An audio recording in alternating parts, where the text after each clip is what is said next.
Coming back to regional Eluru జిల్లా రమణక్కపేటలో అమానుష ఘటన వెలుగులోకి వచ్చింది. ప్రేమ పెళ్లి చేసుకున్న యువకుడిపై యువతి బంధువులు విచక్షణారహితంగా దాడి చేశారు. కారుకులు గ్రామానికి చెందిన ఓ యువతినిది అదే గ్రామానికి చెందిన యువకుడు ప్రేమించి పెళ్లి చేసుకున్నారు. పెళ్లికి పెద్దలు ఒప్పుకోపోవడంతో తల్లిదండ్రులకు తెలియకుండా ఆమెను గుడిలో వివాహం చేసుకున్నాడు సాయిచంద్. పెళ్లి ఫొటోస్ను సోషల్ మీడియాలో పోస్ట్ చేశాడు. విషయం తెలుసుకున్న యువతి బంధువులు ఆ యువకుడిని స్తంభాన్ని కట్టేసి కొట్టారు. అనంతరం యువతిని బలవంతంగా కారులో ఎక్కించుకుని తీసుకెళ్లిపోయారు.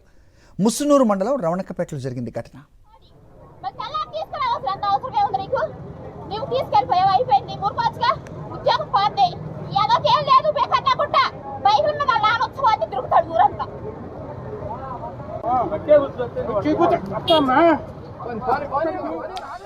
రైట్, ఇదే అంశానికి సంబంధించి అప్డేట్స్ మా కరెస్పాండెంట్ అశోక్ అడిగి తెలుసుకుందాం. అశోక్, చెప్పండి, ఏంటి అమానుష ఘటన? ఇద్దరు కూడా మేజర్ లేనా వాళ్ళు?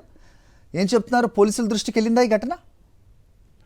అది ఈ ఘటన చాలా విషాదంగానే చెప్పుకోవచ్చు. ఎందుకంటే ముస్నూరు మండలం కారుకొల్లి గ్రామానికి చెందిన సాయి దుర్గ అలాగే సాయి చంద్ గడిచిన 8 ఏళ్లుగా ప్రేమించుకుంటున్నారు. అయితే ఎవరైతే ఈ సాయి దుర్గ ఉన్నారో ఆమె రమణక్కపేటలో పోస్ట్ విమెన్ గా పనిచేస్తున్న పరిస్థితి.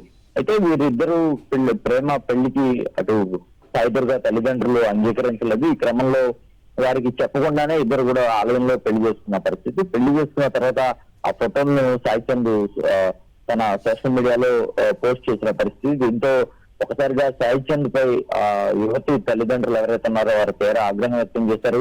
రమణక్కపేటలో వాళ్ళు ఉన్నట్టు తెలుసుకున్న తర్వాత అక్కడికి వెళ్లి సాయి చంద్ ను ఒక స్తంభానికి కట్టేసి విచక్షణారహితంగా దాడి చేసిన పరిస్థితి. అంటే తమ కుమార్తెను తమ అనుమతి లేకుండా ప్రేమ పేరుతో పెళ్లి చేసుకోవడాన్ని వారు చాలా తీవ్రంగా పరిగణించారు. ఈ క్రమంలోనే సాయి చంద్ ను తీవ్రంగా అతనిపై కూడా దాడి చేసిన పరిస్థితి.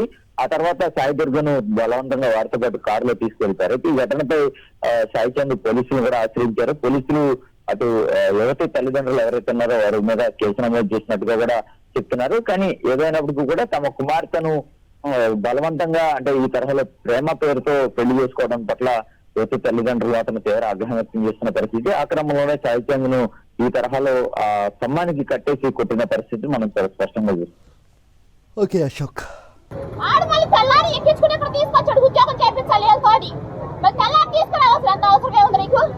నువ్వు తీసుకెళ్ళిపోయావు, అయిపోయింది. మురుపాచుగా ఉద్యోగం పోతే ఏదో